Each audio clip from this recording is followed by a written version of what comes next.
Welcome to Doing the Work, a Naples integrated recovery podcast. My name is Brian, and this space is for anyone who's tired of surviving the same emotional and behavioral loops, whether that's anxiety, trauma, addiction, or problems in your relationships. Around here, we cut the surface level advice, no sugarcoating, no platitudes, no bumper sticker wisdom. We focus on clarity, responsibility, emotional discipline, and the courage to look at yourself honestly so that you can stop repeating the same old patterns and start living with intention instead of reaction. Let's get into it. Okay, this is Brian from Naples Integrated Recovery, and today I am doing another live podcast. I have a friend that I have known for about 20 years from my earliest law enforcement gig, and today's conversation is about what happens when a helper needs help. My guest is Mike Clark. He is one of the guys that I looked up to when I was brand new in law enforcement. He was already a veteran cop, and he had a way of cutting through the ego that a lot of young cops have, that comes with being young, insecure, armed, and now suddenly given authority and the ability to go out there and make changes. And one of the things that he helped me understand early was that carrying a gun and a badge did not make me more of a man. It didn't make me above anybody. It didn't make me immune from being a human being. And Mike had also gave me something else that really mattered that I did not fully understand at the time. He was sober. He had finally had a moment from his experience where he had to get honest about his drinking. And at that time, I was probably maybe 10 years into my alcohol problem. And um, hearing him share some of that had planted some seeds for me that I really needed to make some changes. So this conversation is about identity, armor, humility, alcohol, and a strange trap that a lot of cops, firefighters, doctors, veterans, therapists, and helping professionals fall into, where we know how to show up for other people that are in trouble. We know how to stay calm in chaos and perform under pressure. But then when the problem is in our own house or our own marriage or our own body or drinking or any of that stuff, we have no idea how to ask for help without feeling like we surrendered and that the identity that made them useful has been compromised. Mike now volunteers with a program called Copline, where officers can call and talk to another cop if they are struggling, especially if saying that to somebody in their own agency feels too risky. So we're going to talk about the job, alcohol, pride, recovery, and what it takes for a tough guy to actually tell the truth before life forces it out of them. So, Mike, welcome. And if you would please tell us a little bit about your background and how long you were in law enforcement. First of all, Brian, thank you for the generous introduction. Um, I am Mike Clark. I was a cop for 28 years. I started working as a deputy sheriff, working with inmates for the Cook County Sheriff's Office. Then I became a college cop, and then I became a municipal cop. I worked at the agency Brian and I worked with together for 20 years in 2 days. 2 days are pretty specific because I had to make sure my pension was covered so I could get out. Um, my my story was, I don't want to say typical because I don't think there's a typical law enforcement career, but I think you summed it up pretty good, Granny, about how the helpers sometimes need help and we don't know how to do it. And I fell into that trap not knowing.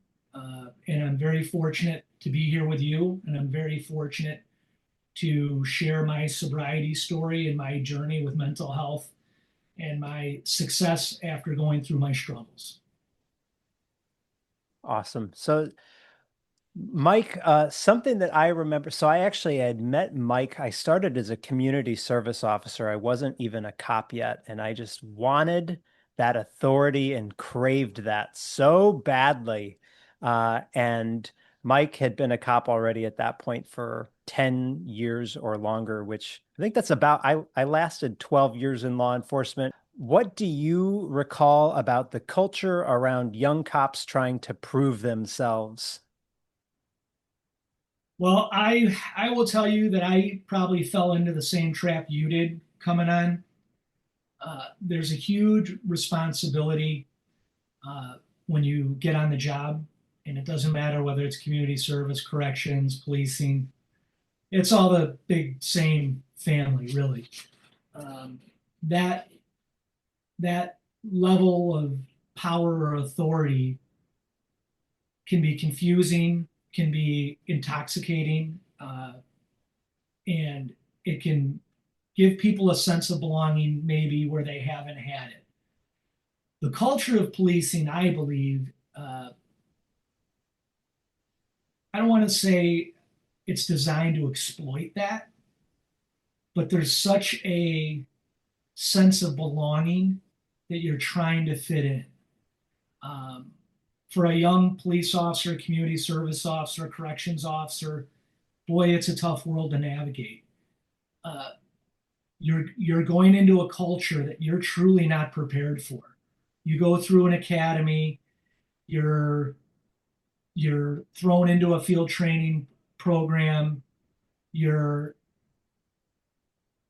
assigned to a field training officer who is supposed to model good behavior, but that behavior can vary from agency to agency, and the priority of an agency varies.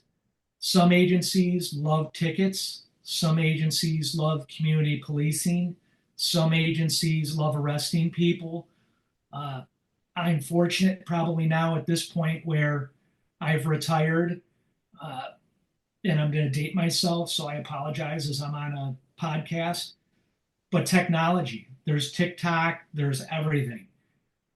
There's a lot of the job that is in La La Land.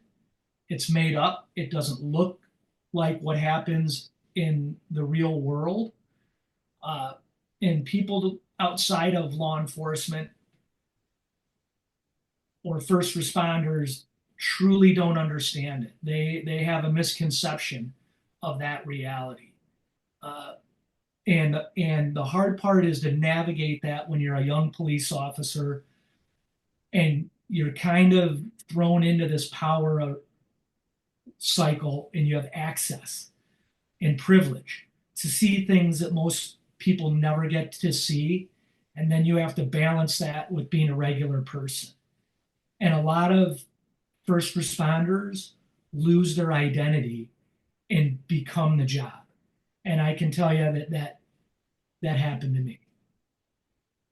So this makes me think about think back to you meeting 2008 Brian Graneman, and what did you see that you were like, this guy needs to calm down before the job eats him alive? So at this point, I'm probably making like 16 traffic stops a shift, writing people for no left turn between 3 and 6, turning in a bunch of tickets. Man, I made a 1 gram weed arrest. I can recall you telling me something like, or at least if I remember it correctly, something like having that badge and that gun doesn't mean that you have two dicks. So like, what are you trying, what were you trying to get through my thick skull when you had some time on the job and have seen what this actually really looks like, and what wisdom were you trying to impart to this young dumb kid?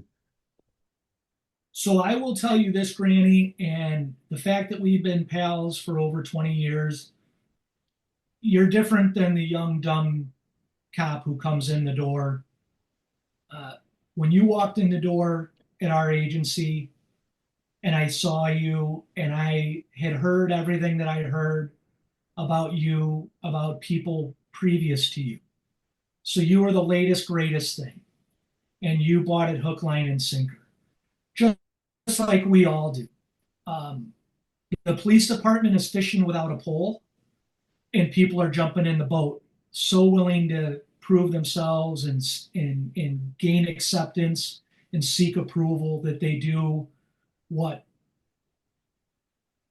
what they're told, almost unquestionably. Uh, we worked in a different environment. I mean, we worked in a smaller police department, and a majority of police departments across the United States are smaller police departments like us. I'm going to backtrack real quick though, and I'm sorry if I get off tangent. Tap your head and I'll divert. But when I first talked to you, I realized you were special and you weren't a total tool. And that being some of our similar background, some of where we were both educated by the Jesuits. Um, you did have critical thinking skills. The police department blocks those intentionally in some cases because they want blind obedience to the rules and the general order. So I knew that there was hope that the Jesuits had gotten into you. Okay. And but when you would come in and you were all excited, I had been there. I remember making my first DUI arrest. I remember making my first shitty drug arrest. Uh, I remember it all because it was important at the time. But what I was trying to get to you when we would go car to car is that you were willing to listen to a guy who probably had some experience. Maybe you recognize something in me. We had people who lost critical thinking skills, and you weren't really one of them. I think you needed a little redirection. This is somebody who has weathered many storms in law enforcement and has weathered many administrations, many bad bosses, and has at the same time also at some point in his journey confronted his own ego. And so, what does humility mean in police work when the job also requires authority, command, presence, and control? How do you find that ego balance in there? Well, I think part of the problem for that balance is lack of experience when I say this to you. So when I first got on the job, I was full of piss and vinegar. And a buddy of mine who I lived with, who was a Marine combat veteran, and I remember having my badge, and I'm so old that I carried a revolver as my first gun, right? And I graduated from the sheriff's academy, and my buddy and we're going out to the bar to get lunch and drink some beers and have a good time like we did all the time. And my buddy was combat vet who served in the first Gulf War and was 100% legit. And he's watching me, and I've known this guy for my entire life. And I'm putting my badge on, and we're going to the same bar. I've gone to the bar 1,000 times with him. And he looks at me and he's like, "What the fuck are you doing?" And I'm like, "You never know. You got to get ready. Shit could go bad." And he looked at me and he goes, "Dude, we've been to this bar 500 times. We're going out to drink and celebrate, and you're acting like you're going to combat." And he called me out early on my bullshit. And I was like, "Oh, fuck, I guess you're right." But then that was like, "Mick, you don't know. You don't know what it's like. I just graduated the academy." And he was like, "You're a fucking idiot." And I needed to hear that. Now, that doesn't mean I necessarily took that to heart later on. But when it comes to what you asked about the approach and the balance, I will tell you that I grew up very sheltered. I grew up very naive. And coming into police work opened up my eyes.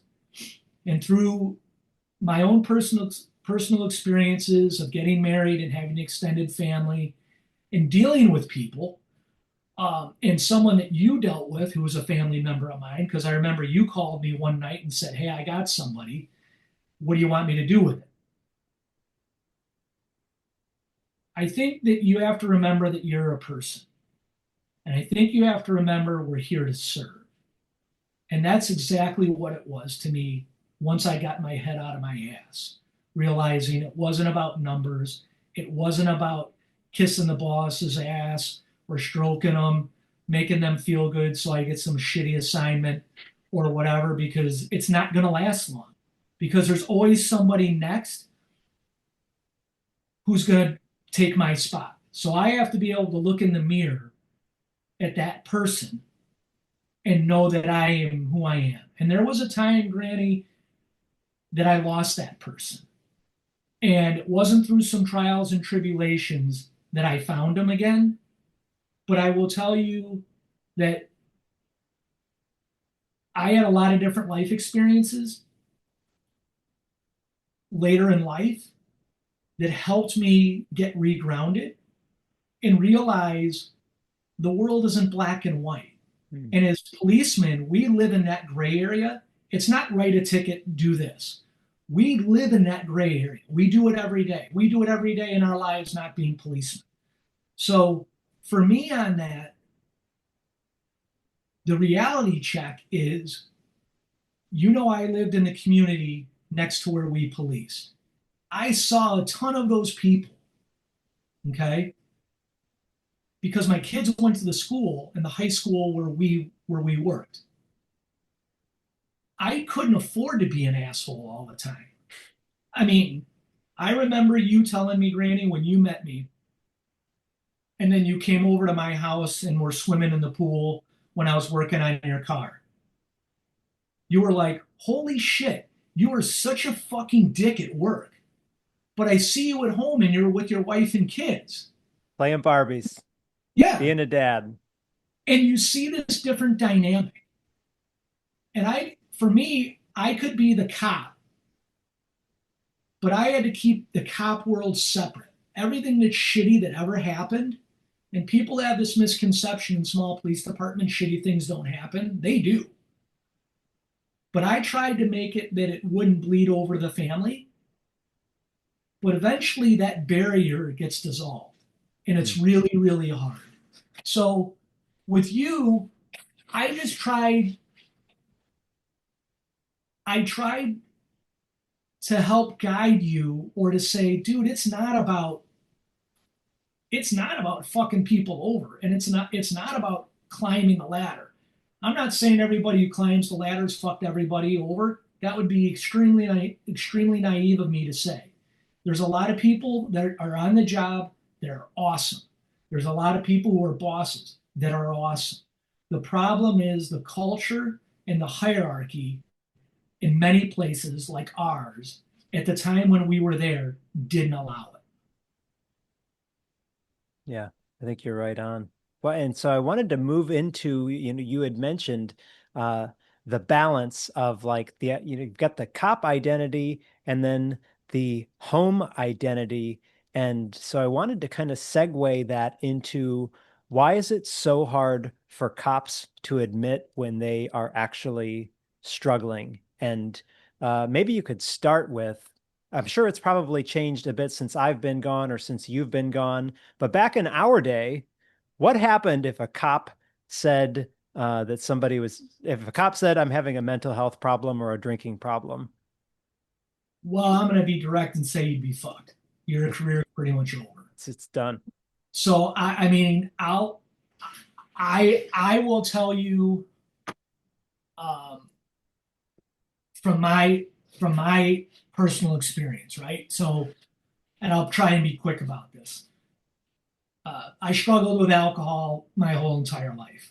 I grew up in an alcoholic family. I never thought I'd be an alcoholic, and sure as shit, I ended up becoming an alcoholic. Shocking. Go figure. Anyways, yeah, and probably in my own world, I thought I was the smartest guy in the room. And I remember people saying that if you're the smartest guy in the room, you're in your own room. And I liked living in my own head, in my own space. And I thought I could do it. Now, backtracking, or just moving forward, and then I'm going to backtrack real quick. Cops are great at dealing with other people's crises. We suck at fucking dealing with our own. 100%. That's why so many cops are committing suicide. But I'll talk about that later, maybe if we have time. But I will tell you that when I struggled for When I struggled with drinking, which was no secret, I was worried that I was going to lose my gun if I went to treatment. Hmm. I was worried about going to an AA meeting and seeing people that I had arrested. Yeah. I was scared to death about it. I was scared to death of being human. You're put on this pedestal, whether we want to or not, and whether it's true or not, that's a whole nother debate. But the reality is that cops aren't supposed to make mistakes. They're held to a higher standard. We're told that in the academy. We're reinforced that every day we're on the job. However, we've seen it because we've been in the door where it's do as I say, not as I do. Hmm. I was completely ashamed that I fell victim to the disease of alcoholism, that I fell into the trap. I felt weak. I felt that I couldn't control my own my own destiny. I was humiliated. Uh, I could go into someone else's home and tell them what to do after years of them fucking up their life, but I couldn't fix my own life while I was spiraling.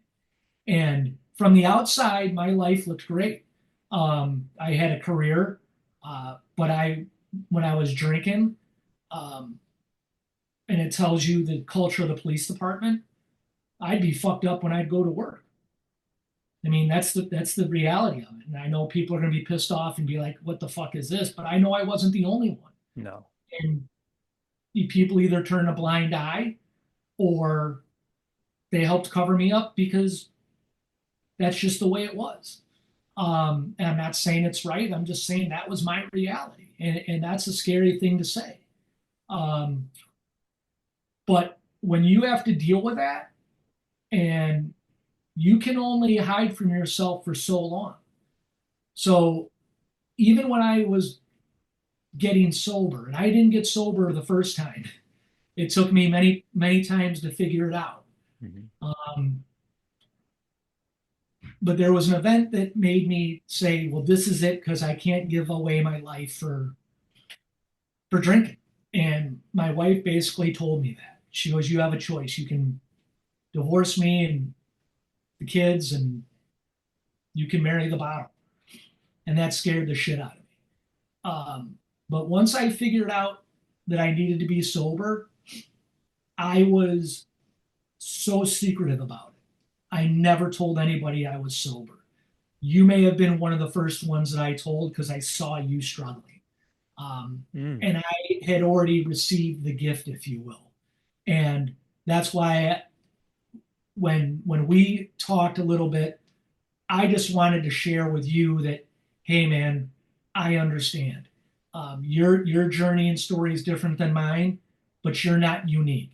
Because when I was going through my struggles, I thought nobody understood. And once we started talking about it openly, like when I started to retire and volunteered for these groups, more and more people would talk about it. But when I started on the job in '94, nobody talked about Right. it. If you said you were drinking, or if you weren't going to choir practice, or if you weren't doing this, people would say, "What the fuck is wrong with you?" Or they would say, "Don't trust you," and you weren't part of the group. And even when I got sober, the cops that I were friends with, and I'm still friends with, I had guys who say, "Hey, Clarky, man, you were fucking a lot more fun when you were drinking." That's really hard to overcome. Like, that's a kick in the balls. Hmm. Uh, and so that journey for me to be open, and you've been way more open than I have. But once you can share that story, at least in policing and in other fields, we're expected to solve other people's problems. I don't care if it's an education. I don't care if it's being a lawyer. I don't care if it's being a doctor. This isn't unique to policing at Right. all. Right.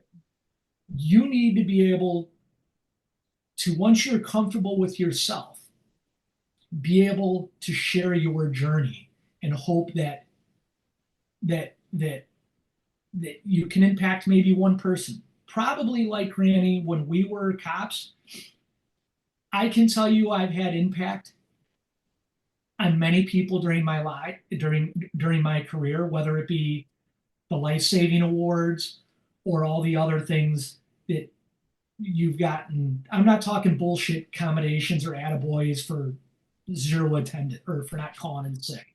Those are hand job awards. Um, but but that's just me. Like there's an impact on the job, right? And if you can have that impact and help people in the community, that's awesome. But if we can impact our own on the job, like if I could say to you, Granny, I see you struggling with something that I struggled with, and you know you're not alone, but you got to go through your journey. But if you need anything, you know that I'm there for you. That's what we need to do. I was lucky that in December, I'm coming on 20 years sober. And the funny thing is, I don't even remember my sobriety date. So I had to ask my wife, because I told her I was doing this with you, and she says hi and sends her best. But she's like, it's 20 years in December. And I'm like, sorry, I never know when my anniversary is because it doesn't mean anything to me because I know it can be taken away at any moment. Oh, That's me personally. right. That's not everybody. But dealing with the sober issue and dealing with that humility and confronting your own challenges that you're telling people to do if you're doing effective policing, right? That isn't writing tickets and all this other bullshit. If you're doing effective policing and you're reaching out and you're doing community based stuff, I mean, I even know what the word is, then that's the impact you want to have. But you have to have a good foundation. I will tell you that the only thing that saved me during my career, during my struggles, is my sobriety, whether it be my mental health issues or dealing with shitty bosses. The thing I always knew is if I could maintain my sobriety, I could outlast any shitty administration. And I did.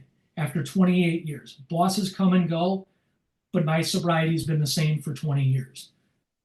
Sound like your marriage got to a point where you were forced that you had to do something different. And this concept of bottom, I think, is really important for people. Well, we know there's always actually a trap door to wherever you think the bottom is. It always goes fucking lower than that. But I too, I had also my entry point, thankfully, was for me that I had a 2 day bender where I tried to kill myself by drinking myself to death with 2 liters of vodka and 10 liters of wine and in a blackout and throwing up all over the place. Uh, the partner that I was with at the time said, I'm not fucking watching this one more second. I'm out of here. I'm leaving unless you go to treatment. And there is nothing more terrifying than calling your chief or your captain and saying, I can't stop. What was that like for you? So so I 100% agree with you. So I had two incidences that are probably different than yours. So I had a sergeant who you know who was on midnights with us, and I got along with him. And I don't remember what happened, but I was pissed off. And at the time, I did a majority of my career on midnights for a variety of reasons. It worked with childcare and all that stuff, but it also allowed me to drink. Uh, Mm-hmm. my wife went to work, my kids went to school or daycare, and I could get hammered, and I didn't have to worry about anybody counting beers or doing anything like that as long as I could get rid of the evidence, right? So I got into it with one of my bosses who my coping skills weren't that great. So I probably drank a case of beer and probably like a fifth of Jameson's, and I decided to call him up at like 3 in the afternoon after a good 5 or 6 hours of drinking and tell him what I thought of his idea. Oh, that's good. And it didn't go over as well as I would have thought with drinking Mike's plan. But so it was a big stupor. I had a total blackout. And the sergeant called me and he goes, after your shift, hold over and we're gonna have a conversation because at the time we didn't always have supervisors as you remember. We didn't have OICs or any of that garbage. But so I got held over and I had to meet with the chief and I had to meet with the sergeant. And I was on midnights and I was immediately reassigned to day shift to be under the tutelage of a certain sergeant who was the top hand job of the police department.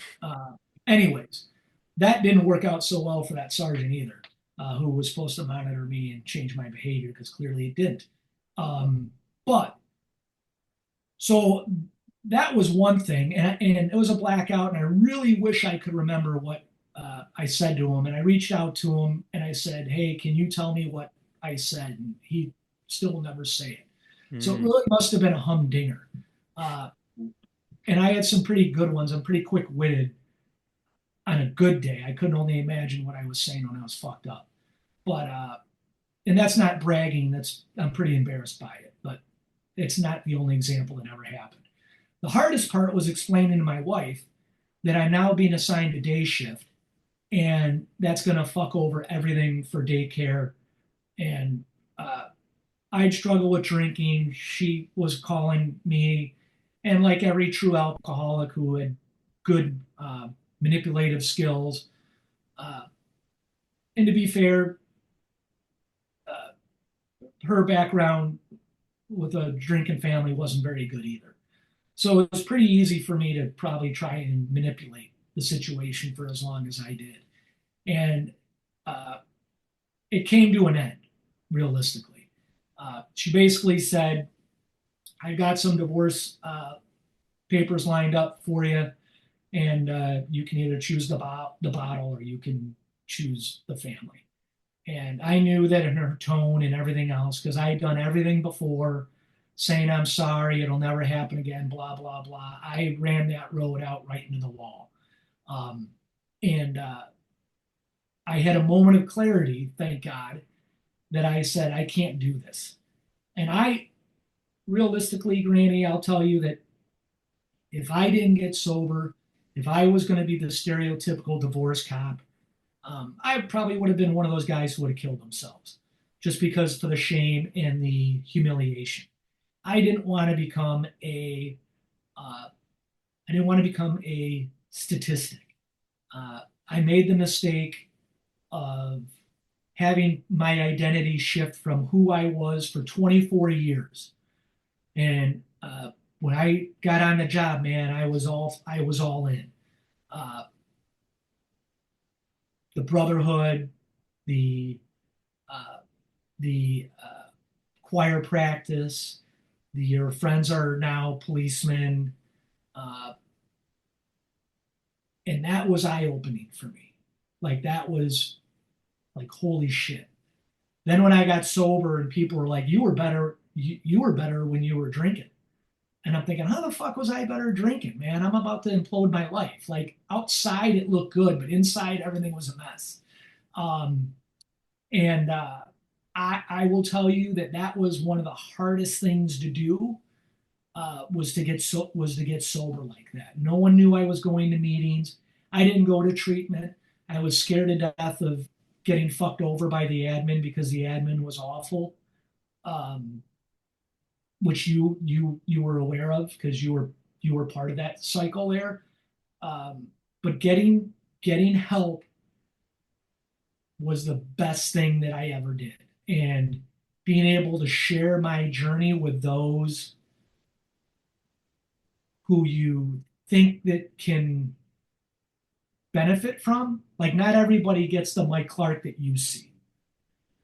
Everybody gets the Mike Clark that you saw when you first started. Like holy fuck, is this an asshole? But that was just a wall. Uh, Like that was a barrier to protect what you saw at my house with my wife and my kids. Literally, that's what it was. The problem is it started to seep in, and it was the hardest thing for me to do. So that was my journey to getting sober. Um, but it sucked. Like it sucked because people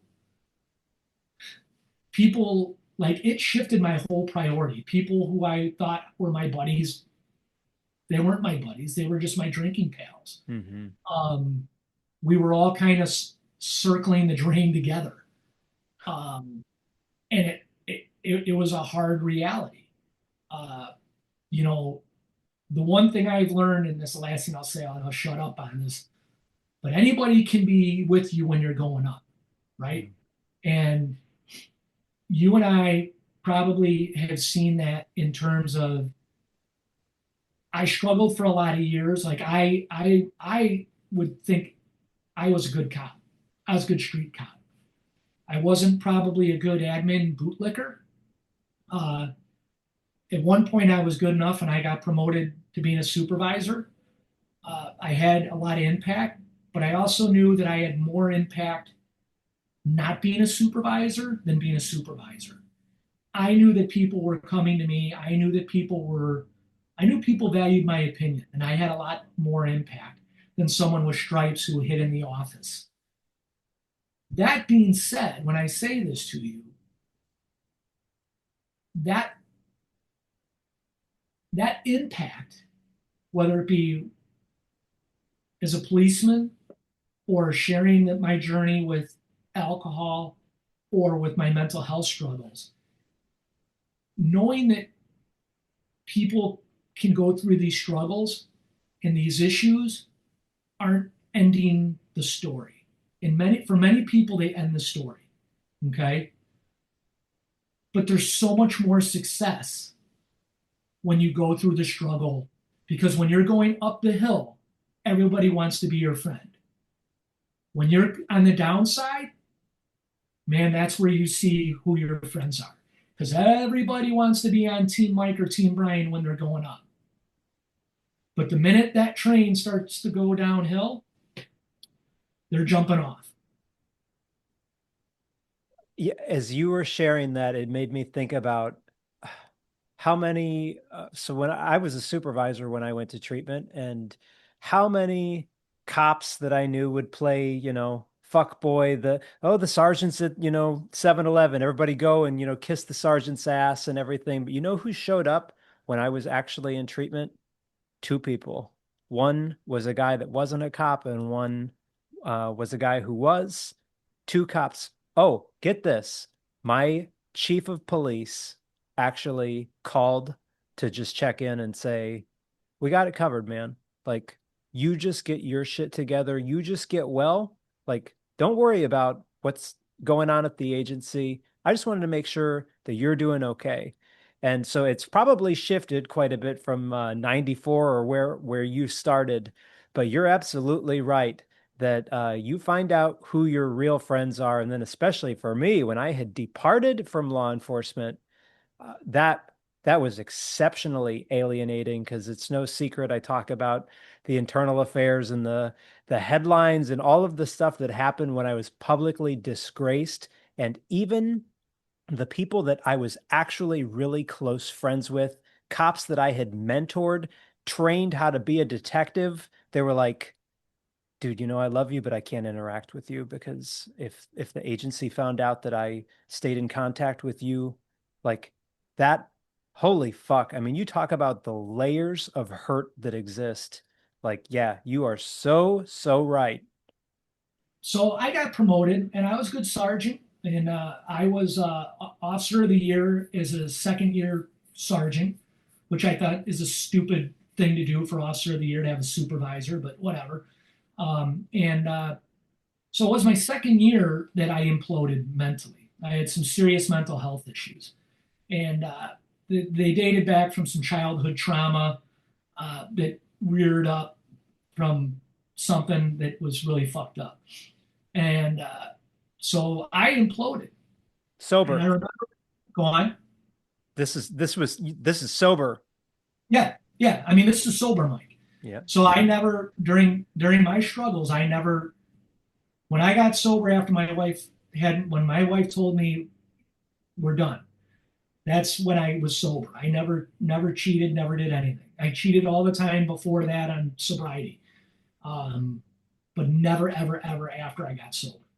And so uh, I struggled, man. I had suicidal ideations, and I was really fucked up. And it was so fucked up that I like this is not uncommon in policing, but we're told as supervisors, you go to these bullshit supervisor schools and you learn these skills and you try and bring them back, and the agencies don't want to hear any of it because they're so set in their ways. They're just sending you to these trainings Check a to cover box. the box, right? That's it. And like I remember going to supervisor school or ethics and all this bullshit and dealing with people who were struggling. Like I had 3 people on performance improvement plans as a sergeant, right? And you're trying to be there for them, even though you know that they're getting walked out the door, right? That's the whole intention of the performance improvement plan. Like the plan is in place to say toodaloo. Um, and a couple of people I had, they didn't go toodaloo. They were able to come back, and I don't think that set. I don't think that sit well with the agency. Um, but when I struggled, nobody was there for me, like nobody. And so when I started fucking up as a sergeant, like here's a couple. I violated our pursuit policy twice because I was pissed off during COVID of people running all the time because I knew we weren't chasing them. So I just said, "Fuck it, I'm going after them." Uh, Not responsible, I know that, but I did it. I ended up catching the people. No one got hurt. No big deal. Uh, but certain things that as a supervisor that I would notice when a good employee starts making mistakes without some corrective early intervention, none of it happened in my case. Uh, and when I finally got fed up with a lot of stuff and my mental health fell apart, um, I thought leaving being a sergeant was the right thing to do. So when I resigned and I presented it to the chief that promoted me, he was cool with it, man. He's like, dude, it happens. I know what you're doing, but I didn't tell him everything, right? I didn't tell him I was having suicidal ideations. I was putting the barrel of a gun in my mouth, and I was not sure that I could live because people would say, well, what happened with Sergeant Clark or whatever. I had this bullshit world in my head of what the expectations were. Um, and it was this self-fulfilling prophecy of bullshit that was leading me down closer and closer to the drain. Um, and no one called me on it. No one said, hey, maybe we should have the conversation. Maybe we should pull him in.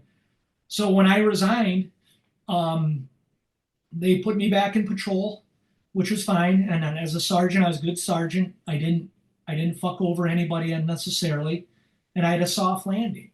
But my chief was smart, and he said, "Dude, what am I going to do with you? Like, like people come to you and not the sergeant. You were a sergeant, or like new cops would go, we got 2 sergeants. We got Sergeant so and so and Clark. What's he, an undercover sergeant? Um, but but nobody ever really addressed that issue of my mental health. So there was a time when I was reassigned to patrol. I called my chief at like 3 in the morning, and I had conversations with my wife saying I can't do this anymore. Like, and I didn't say shit to her about wanting to kill myself or anything. And she's familiar with suicide on her family level. When I was a policeman at my other agency, there was 5 people I worked with that ended up killing themselves throughout that career. I worked with 4 of the 5. So, or I'm sorry, 3 of the 5. So the suicide thing was impactful to me. And I knew how it affected other people. And I was scared to death that my mental health was going to deteriorate to the point where I was going to drink. And if I was going to drink, I was going to shoot myself. Mm. And if I was going to shoot myself, what would that do to my kids, to my wife? I didn't care what anyone thought about me. I worried about what they would do. That was the only thing that prevented me from drinking and shoot myself. Because I also know that uh, the statistics for children whose parents shoot themselves are extremely higher than the average uh, population. So that scared the shit out of me. So I called my boss, or I'm sorry, I called the chief of police like 3 in the morning. I said, I can't come to work. I got to get some help. And then it was right at the beginning when we were doing mental health. And when I was a sergeant, so when I was a policeman at our agency, we brought in mental health. We did it originally as a voluntary program. And I was on board with it. And the place we went to was 100% legit. They were law enforcement focused. They were generally all people who were familiar with law enforcement, and first responders, and the bullshit that they deal with and the bullshit that they present. Um, and so I reached out to them at like 4 o'clock in the morning, and they called me at 6, and I was supposed to be at work at 6. And they said, or they called me at like 5, and they said, "You're not going into work. We're reaching out to your chief. You need to get into our office, and we're going to do an assessment." And my wife, I told my wife I can't work, and she was all freaked out, is because it was a total shock to her. And so I'm like, I got an appointment, and I'm going to drive myself. And she's like, "The fuck you are." I'm taking off of work and I'm driving you, because she didn't trust me, because I didn't tell her any of this shit was going on. And so I'm like, I got it. And then I felt like shame and guilt, because I felt like I was a 2 year old that mom had to drive me to my doctor's appointment. Mm-hmm.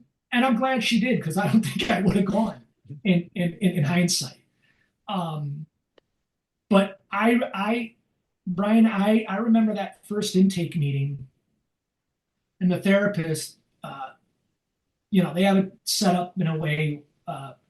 And the guy I met was a copper, and policemen are great bullshit detectors if you're good on the job. Not everybody has that skill. You had it, I had it, and this guy had it. And I'm sitting in this waiting room. It's 7 o'clock in the morning, and he comes out, and I'm at my end, man. I'm like, this is it. Like, I'm fucking 100% broken. And he sits down and he's like, "Hey, Mike, I'm so and so. How are you doing?" I go, "How the fuck do you think I'm doing? I'm going to be a member of the rubber gun squad. My career is fucking gone. I'm fucking done. How the fuck do you think I am?" And he looks at me and he taps me on the shoulder and he goes, "We're going to get along great. Come on in." And dude, I'll never forget that. Like, that's probably not the stereotypical way of doing things, but that guy was so fucking cool. He was 100% authentic. He knew I was angry as fuck. He knew I was broken. He knew I was embarrassed. Um, but it was the safest spot for me, man. And here's what I'm saying to you. So I was off for like 6 months, maybe less, maybe it was 5. But there was talk about pensioning out. When I went away, now I say went away, I didn't go away, but I was placed on paid admin leave, and I wasn't allowed to be the police. When I called my boss, because my boss called me, and I said to the therapist, I said, "Can I talk to my boss?" I said, "You should talk to your boss. They're going to talk to you about admin leave and whatever." So I talked to the chief, and he goes, "Mike, you're on admin leave. Normally, what we would do is you're going to bring in your badge, and you're going to bring in your ID, and you're going to bring in your firearm. And we're going to store it for you." And I'm like, "Fuck, man, if they take that shit away, I'm done. Like, I am fucking done." So he was cool. He goes, "I trust you, Mike. Take your ID, take your badge, put it in your desk at home, take your gun, keep it in your safe. You can't identify as the police anymore. Can't be in the police department unless you're escorted," and all this stuff. Dude, it was the hardest thing I ever did. I fucking cried like I never cried before. I thought my world had ended. Right. And for me at the time, it did. Um, it was the hardest thing, dude, because people, like you said when you went through, people I thought were my buddies at the police department when I was going up, there were cockroaches, dude. The light came on and they fucking scattered. Um, I remember the chief reaching out to me, and guys, a couple of guys, one of the guys that got promoted, someone above us who who you probably still stay in contact with, they reached out to me. That was such a lifeline, dude. Like I was like, holy fuck. I had seen it before when other people, we had people that stepped in it, people got to get fired or whatever, and they scattered, right? Or people were like, I'd be like, I still talk to so and so. Do you? No, I can't. To your point. Well, why can't you? Well, if the admin finds out I'm talking to him, fuck admin. Like, this is your buddy. Right. It's your bro. And that, dude, that was a hard reality check. It was a hard reality check when I got cleared for my fitness for duty. Like, when I had to go for a fitness for duty, when I was told I wasn't going to have to go, because I did the right thing by asking for help. I wasn't a guy who was forced into help, right? I went and I voluntarily asked for help. Mm-hmm. When I went for the fitness to duty, I literally thought my career was done. The pension was telling me, put your pension paperwork in. The chief was like, I can't tell you what to do, but I don't know if you're going to pass the fitness for duty. Wow. So when I had my fitness for duty and I had to go see the shrink, dude, I'll never forget. I literally thought my job was fucking done. And you know me when I say this to you, outside of my pursuit violations and an admin violation that I had no write-ups, dude, on my record. I was not a shitty cop. If I was a shitty cop, I wouldn't have been promoted in our agency. Okay. At least not under the chief that promoted me. And when I went for the fitness for duty, I've never been more scared in my entire life. You take the scariest moment of policing, and that was nothing to seeing my future disappear. Wow. And I remember talking to the person that ran my my fitness for duty, and she had my whole personnel file, and she was cool. She was the coolest person I think I've met next to that guy who was a copper who really told me he was going to be okay. And I just said, I don't know. Like, am I fucked? Am I fucked over here? Because I have some serious plans for the pension paperwork. I'm on the clock. I need to know what I'm doing. And she basically, it was funny. She goes, I don't see people like you very often. She goes, you're not the stereotypical person that comes in because you're not ordered by the administration. You don't have a long, shitty discipline history. She goes, you have commendations, you have awards, you have attaboys. You came in for help. I did things right,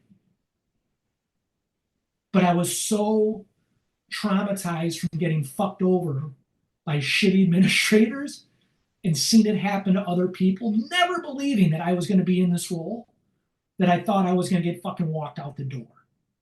When I got my fitness for duty and I was cleared to come back, I was radioactive in the police department, being that the people, like the chief of police was cool to me, and a couple of supervisors were cool to me, being the minority, but I was radioactive.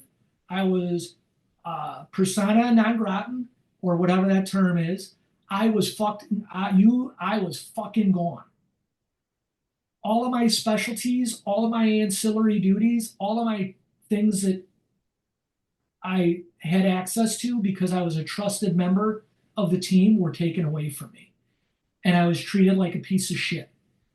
Up until the point where the chief said to me, he goes, Mike, what am I going to do with you? And there was an opening to get detailed to the sheriff's office on a specialty assignment working with their mental health unit with 6 other suburban police departments. And I said, I think I would be good for that because of what I've gone through.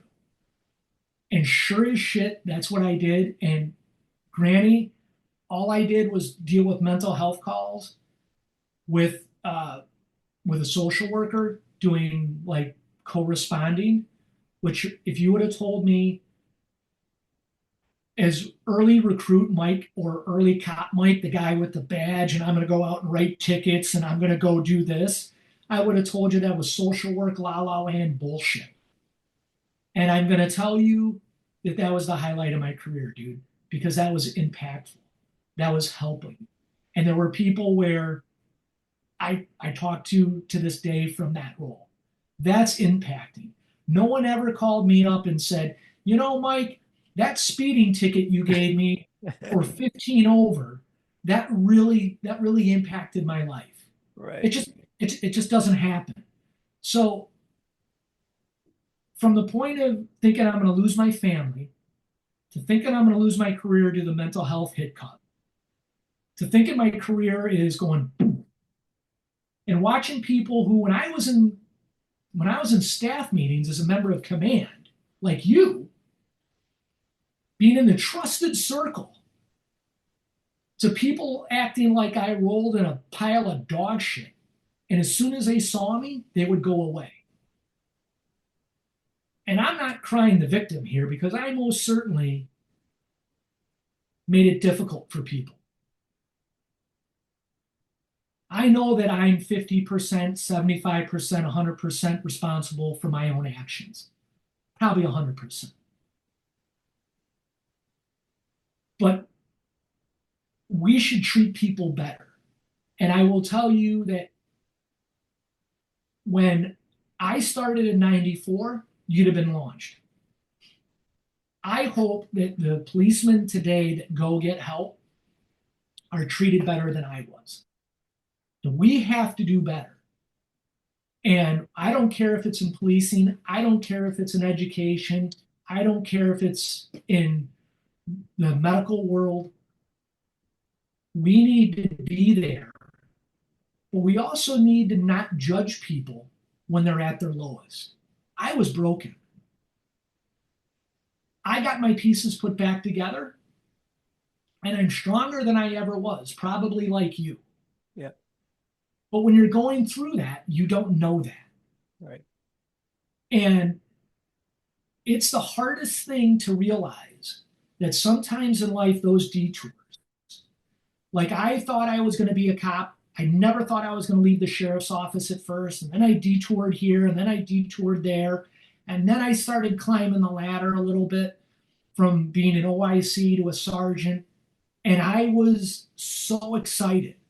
But life threw me a curveball and I didn't want to take the detour, man. I thought I was going on the right path. And when that detour happened,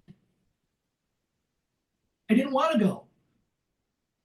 But I'm so glad that it happened in retrospect because I'm still friends with some people that I worked with. There's a small group of us from the agency that are still around. We go to supper clubs and we laugh and we joke, but that's not everybody. There's guys like you who I worked with who we have, dude, you meeting you as a young cop was impactful for me.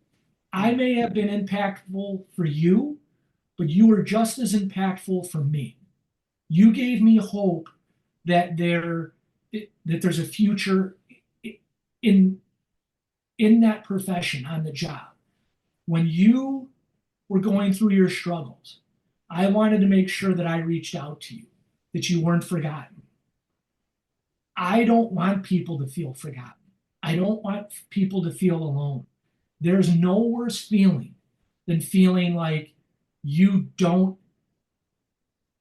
you can't be who you are. You can't share your story because you're in fear of being judged. You're you are so much stronger than what you think you are, and that's to anybody who's gone through anything, that when you're going through hell and you don't think you're strong enough, people need to know that you've survived every shitty day and you can keep surviving until it gets better. Wow, man.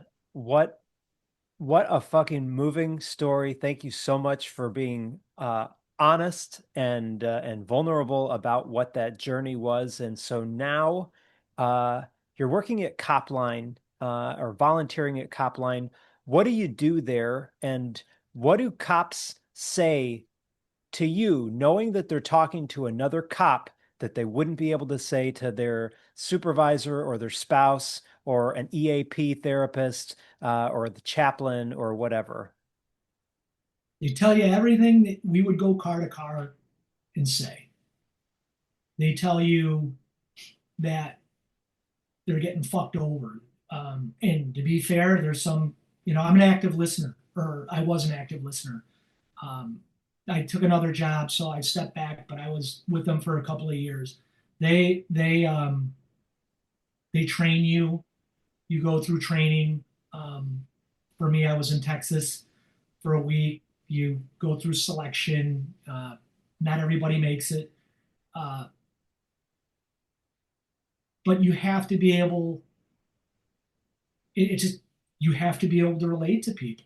Um, you have to be able to not be judgmental.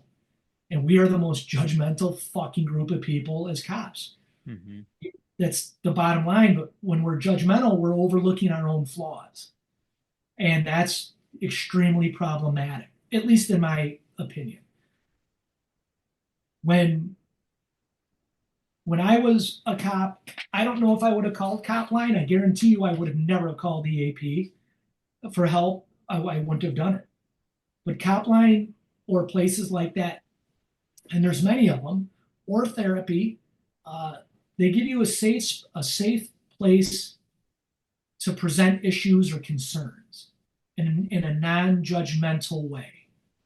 And the nice thing about an organization like Copline is it's 100% confidential.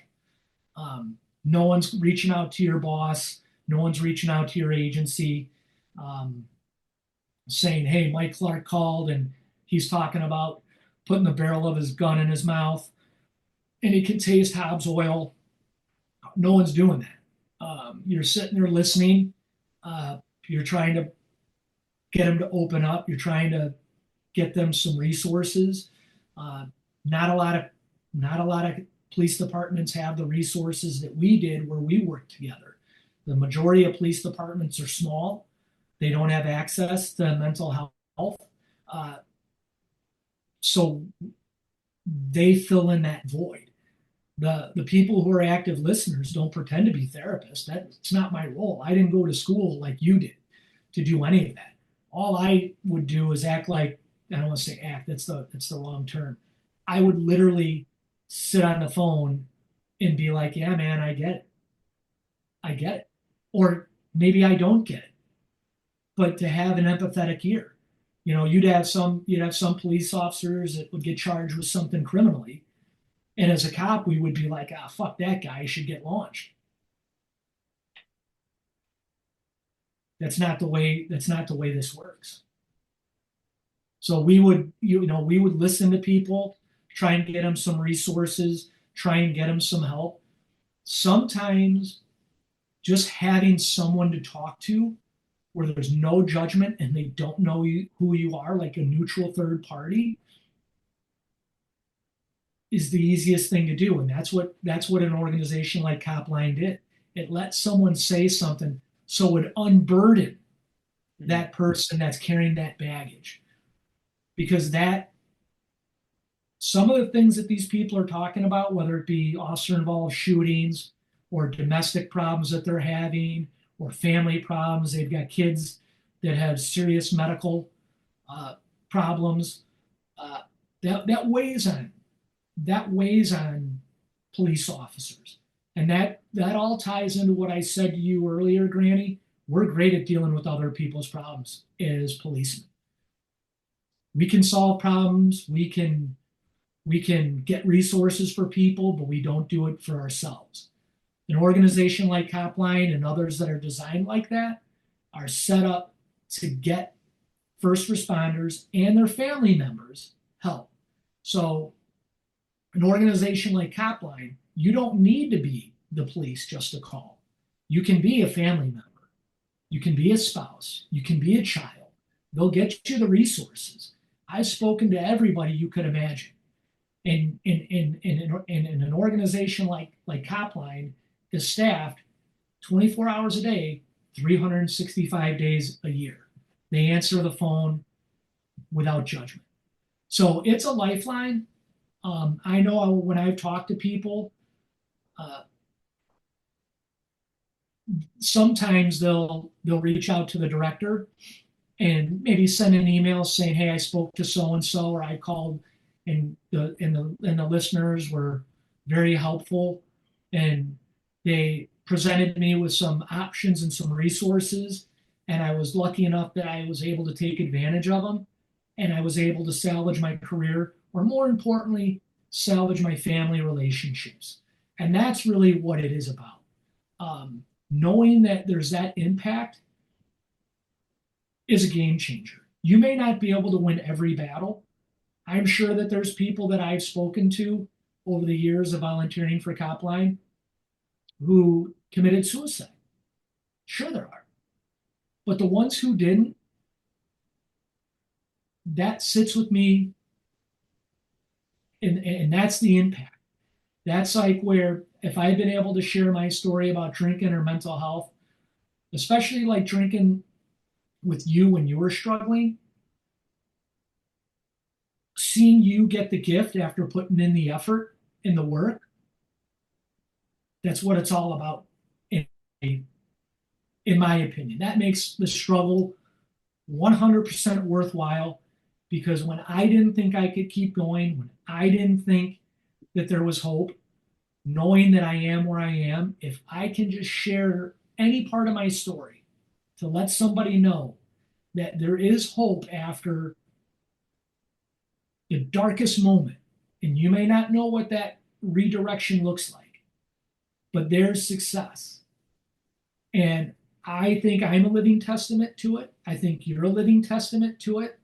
If you would have told me when I got on the job in 94 that I would have retired after 28 years, I would have resigned as a sergeant, and I would have been doing what I'm doing now, being self employed and then working for the state doing something else, I would have never believed it.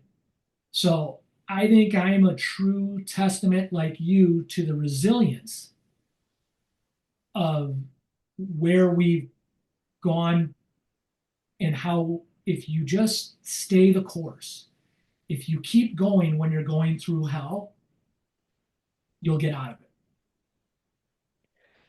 And I think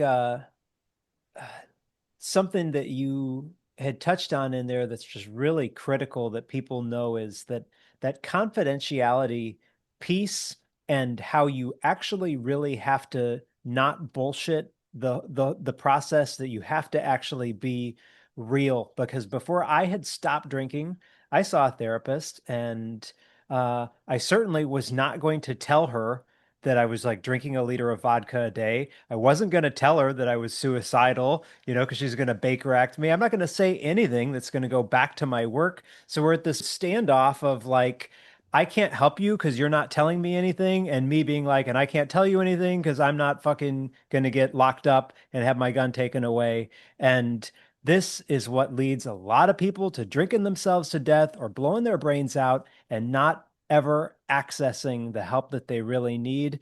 And if someone would have just told me at the beginning, well, who knows? I mean, I was drinking. Maybe she did say it. But like, to say anything that you tell me stays here between us. I'm here to help you. I don't report this back to your chief. So when I start working with a new client, I let them know there is not a single thing that you could tell me that will alarm me or shock me at all, like that I haven't either lived or worked with clients. So I want to earn your trust, but you don't have to withhold anything from this process because it's only going to hurt you to do that. Yeah, yeah. I mean, Granny, that's 100% spot on. But you know that there's a lot of people who have gone through their trials and tribulations that probably haven't had that experience, right? Right. Like there is that judgment, there is that worry about self doubt, um, and being authentic and true. I will tell you the thing that I'd done very little therapy, but I'd done a little bit before I really fell apart, right? But like you, it was all bullshit, dude. Like um, how much do you drink? I wasn't fucking telling him I was drinking fucking case of beer a day. Are you kidding? That's that's crazy. And I could still be productive and shit's totally falling apart. It's awful. And I remember sitting there, and the person who I talked to was a Chicago cop whose partner killed themselves, right? So you talk about being authentic and all this stuff, and people being good bullshit detectors. And there's therapists that are great bullshit detectors, and there's therapists that aren't. And the end is people only see what you allow them to see, right? Mm-hmm. The only thing that saved me when I went and got help was they were the organization I called, because when I talked to the founder, it was all about authenticity. Even though I was full of shit when I met her, saying everything's great, I knew she was 100% authentic. And it's not her fault that she saw who I presented. And so that was the hard reality for me. So it was funny, like when I went to therapy and I was so broken, I had nothing left. Like I had zero in the fucking tank. It was like when I got sober, right? When I got sober, I knew this was it. I didn't have to have a bottom where I was killing people in a car crash or whatnot, right? My bottom was losing my family. I was fortunate at that. Okay. It wasn't as bad as others. That was my bottom. I was very blessed. I didn't want to have a bottom where I was going to fucking pull the trigger. And so when I went to therapy, dude, I surrendered everything. I was no more, I wasn't ashamed. I wasn't ashamed of what happened to me as a kid. I wasn't ashamed of the things that happened to me anymore. I accepted them, and they helped me accept them because it made me who I am. It literally made me who I am. The shit that happened to me when I was a kid, I locked that fucking shit in a closet until I couldn't lock shit in the closet anymore. And Mm-hmm. it all came out, and it hit me like a sledgehammer. And it hit me at the worst time. But it never happens at a good time. Right. Hence, that's the demise. But I was lucky, dude. There's so many people that aren't. I was broken. I surrendered everything to somebody that was smarter than me. Every year on my retirement date, I text the two therapists that I talked to. One of them left and went to another organization, and then the one who I got stuck with. And I say stuck with because when I first saw that person, I was scared to death of her. The last thing I wanted to do was tell a woman what happened to me as a kid. I didn't want to do it. No judgment, everything else. I am so fucking thankful that I was able to be vulnerable, that I was able to be authentic. And it's funny, I say thank you for everything you did for me. And they get the same response back. Don't thank us, you did the work. Mm. I did do the work, but they were patient. They gave me guidance. They called me on my bullshit and they held me accountable. And that was the best gift that ever fucking happened to me. And I don't walk around saying, "Hi, I'm Mike. Uh, I'm a sexual abuse survivor. I'm a recovering alcoholic, and I was going to bang splat myself." That's not how I present myself, but that's who I am. And when I hit all that, dude, that was the most fucked up thing. And I'm so glad that I was able to deal with it. And I'm so glad that I came out on the other side, because I know so many people don't. I Right. know the odds are stacked against people. So if doing this with you opens the door for one person, makes the light go on, whether it be someone who's on the job, someone who's a doctor, an educator, someone who's a carpenter, someone who's a mechanic, it it's been worthwhile. So yeah, Mike, to that listener, to that cop that is listening to this right now, driving around on the midnight shift, over the legal limit, who doesn't want their boss to know that they have a problem, or the doctor who can't confront how sick they actually are because they know that it could compromise their public image and their practice. What would you say to that person? I would say when you're ready, when you're at that point, you got to get some help. I had to be ready to get some help. I had to be ready to surrender. I had to be ready to not be the smartest guy in the room. I had to be ready to recognize the chaos and the trauma and the trail of destruction I was leaving behind. But you have to surrender. You literally have to surrender. You have to say to yourself, I can't be the smartest guy or girl in the room. I need to get some help. I need to talk to someone that knows more about this than I do.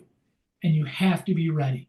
That's the hardest part when you see people struggling, whether it be when I was answering phone lines for Cop Line or when I was watching coppers or members of my own family struggle, and you try and get them there. It has to be voluntary until they say I'm ready. And the hardest part, not to pick on two professions, but law enforcement and attorneys are great examples. They're the smartest people in the room at the given time. Lawyers are trained to argue. They're trained to debate, and they're going to debate themselves. Just like cops.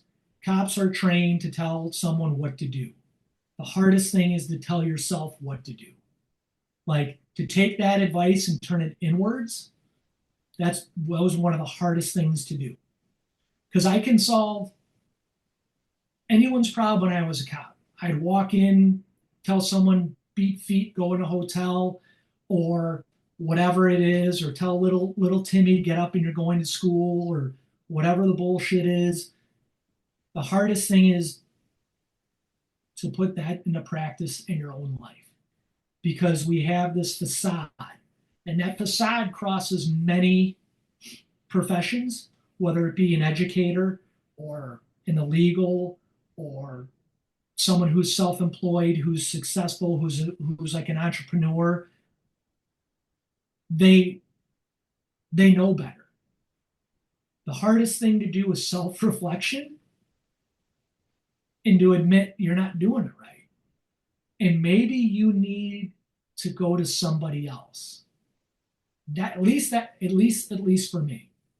I always try to let people know when it comes to like a 12-step approach and step 2 or 3, you don't need to believe in God as a deity or anything like that. All you have to come to believe is that the way that you're doing it is not working and that you're open to somebody else helping you, whether that is a therapist or another person who's sober or you name it. You just have to finally find enough ego deflation to go, this is not working for me, and I'm open to a different perspective. Even though I'm probably the second smartest person in the room, I'm willing to come down one peg to hear that somebody else might be right, and I might not be doing this probably as well as I think I am.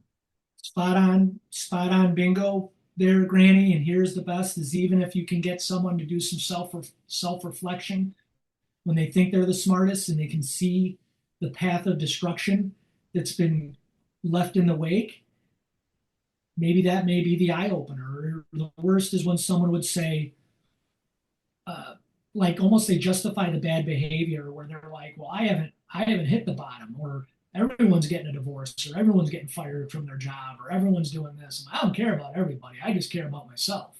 And that's not saying that I don't care about others, but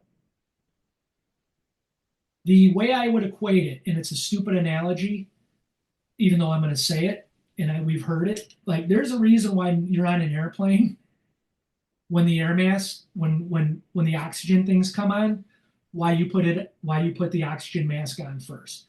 And I don't care if it's a doctor or if it's an attorney or if it's someone who's self-employed or a entrepreneur or first responder. If you don't save yourself first, You can't save anybody else. If I didn't save myself, whether it be drinking or my mental health, or I didn't bang splat myself, I couldn't have helped anything.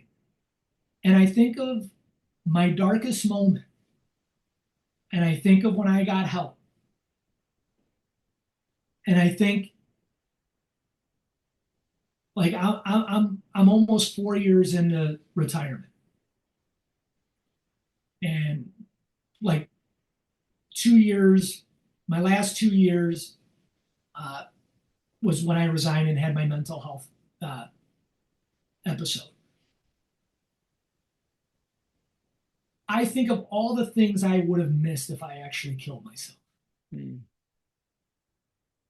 And I think that what people misunderstand about suicide, and this is in my opinion, I'm not a therapist. All I wanted to do was silence the noise. I wanted to silence the pain. It would have destroyed my family, and that would have been unforgivable. And it would have transferred my pain to my wife and my kids. And they would have no understanding of what that pain is because they didn't live what created it.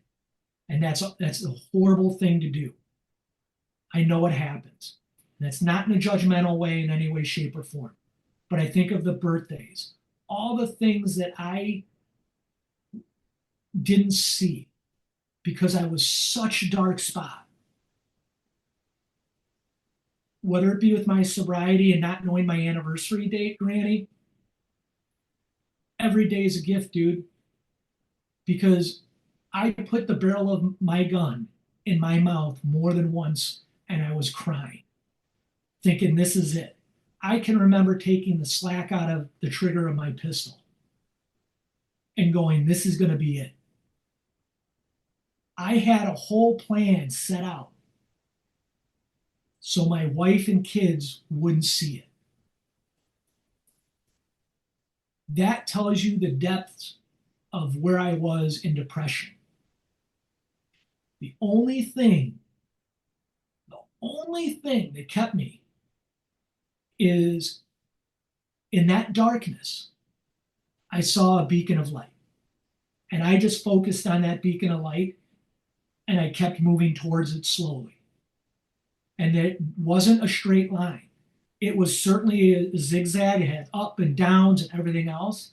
But through this journey, dude, I have discovered more about myself and more about others than I would have ever have thought I would have set out to learn.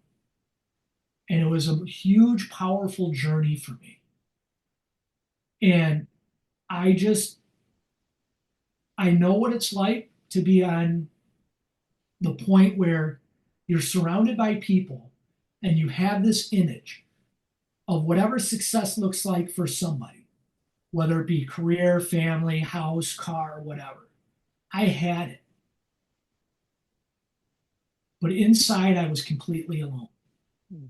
There's no worse feeling to me than being surrounded by people, but being alone, feeling like nobody knew. I was living a fucking facade. I'd never been more lonely, and people never saw it. And I crushed under the weight, but I was able to rebuild myself. And I'm so blessed that I was able to do it. I'm so blessed that there's people like you who have gone into the profession that you've gone into, and you're willing to be vulnerable, you're willing to be authentic, and you're willing to coach and guide people like me who were fucking disasters. Dude, I really appreciate how much you've shared. Well, I'd like to say, Granny, thank you. First of all, thank you for letting me share my story with you. Thank you for being authentically yourself. Thank you for doing what you do. Um, I I have nothing to say other than I have the complete, utmost admiration, respect, and love for you, dude. You're a phenomenal human being. I'm glad that I can call you a friend. And I am just so glad to share my story. I hope it uh, has some impact with some people. I hope it doesn't cause you to lose any followers or anybody say, fuck that asshole. But if someone says, fuck that asshole, it's not the first time anyone ever said it. So I'm really not too worried about it. But I love you, brother. You keep doing what you're doing. You keep being authentically yourself, and you keep spreading the good word and helping, because you are helping people. And that's in the end what it's all about, is doing more good and less harm in this world. Well, right back at you. I truly believe that all of us are a collective of who our shaping experiences have been. And I wouldn't be the cop that I was, the trainer that I was as a police officer, and I wouldn't be the therapist that I am had you not been part of that journey. So I feel very much the same. Love you, brother. I love you too, man. The point of this conversation today is simple. People who carry the most responsibility often become the best at hiding the places that they are falling apart. Cops, firefighters, doctors, veterans, therapists, and other helpers learn how to function under pressure because functioning is useful and it can also become camouflage. So I just wanted to thank Mike again for being so vulnerable and sharing all of that with us today. He is somebody that really taught me early on that the badge does not make me less human, and it did not remove fear, ego, pain, my problems with addiction, or my need for other people. So it was a lesson that took me years to fully understand that. And if you are listening to this and you already know this conversation is closer to home than you want to admit, do something with that today. Call somebody, tell the truth to somebody who is a safe person, use a peer line, go to an AA meeting, get in front of it before your family, your body, or your career, or your own mind forces the issue for you. That is the work. Thanks for listening, friends. Thanks for spending the time with me. If you found this episode helpful, please share it with somebody who may need to hear it. Be kind to yourself, be kind to people around you. Remember that we're all doing the best that we can with the tools that we currently have, and we're all capable of growing past that. If you'd like to reach out or connect, send me an email, brian@naplesintegratedrecovery.com. I hope to hear from you there. In the meantime, thanks again for listening. I'll see you on the next one.